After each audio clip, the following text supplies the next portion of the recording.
राधे राधे दोस्तों, आज मैं आपको हरियाली तीज की कथा सुनाने जा रही हूँ।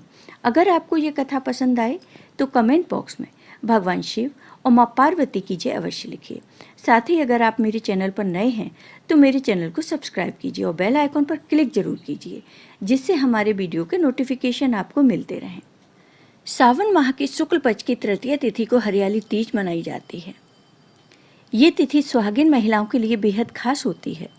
इस दिन व्रत रखने का भी विधान है। मान्यता है कि वैवाहिक जीवन में खुशहाली के लिए ये उपवास किया जाता है।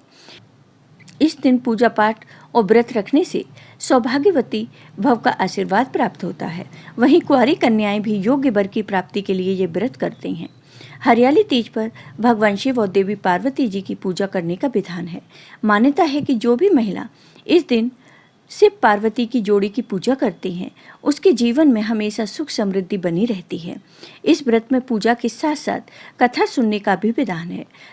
कहा जाता है कि हरियाली तीज का व्रत कथा के बिना अधूरा होता है।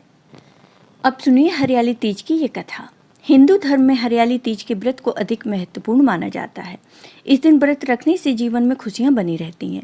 इस उपवास की पूजा में हमेशा व्रत कथा सुननी चाहिए।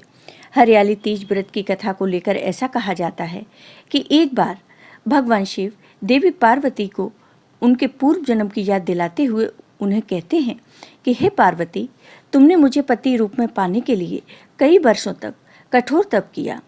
साथ ही तुमने अन्न और जल का भी त्याग किया। चाहे तपती गर्मी हो या भारी सर्दी या फिर वर्षा हो, इन सभी मौसम का सामना करते हुए भी तुमने कठोर तप किया। उसके बाद मैं तुम्हें वर के रूप में प्राप्त हुआ। इस कथा को सुनाते हुए भगवान शिव आगे कहते हैं कि पार्वती, एक बार नारद मुनि तुम्हारे घर पधारे थे।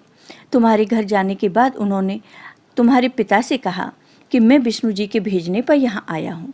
भगवान विष्णु स्वयं आपकी तेजस्वी कन्या पार्वती से विवाह करना चाहते हैं। ये बात सुनकर पर्वतराज खुश हो गए और उन्होंने शादी के प्रस्ताव को स्वीकार कर लिया।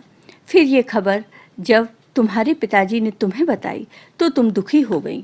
फिर तुमने ये बात अपनी एक सहेली को बताई। तुम्हारी ये बात सुनकर उसने तुम्हें घनघोर जंगल में तुम्हें तप करने की सलाह दी।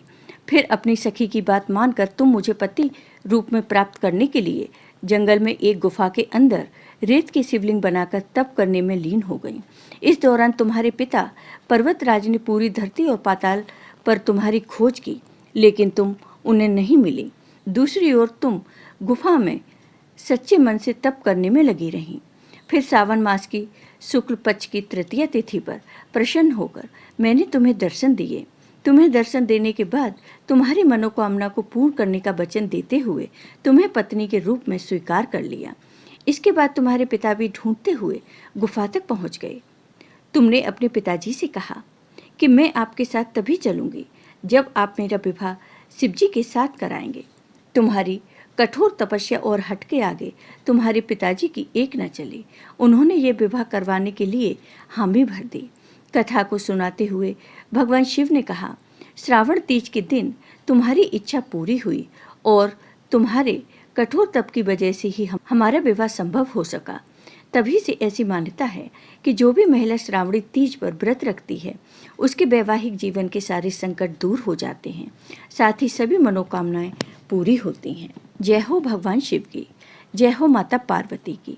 आपको ये वीडियो पसंद आया हो तो कमेंट बॉक्स में कमेंट करके ज़रूर बताइए। साथ ही मेरे वीडियो को ज़्यादा से ज़्यादा शेयर करिए। धन्यवाद दोस्तों।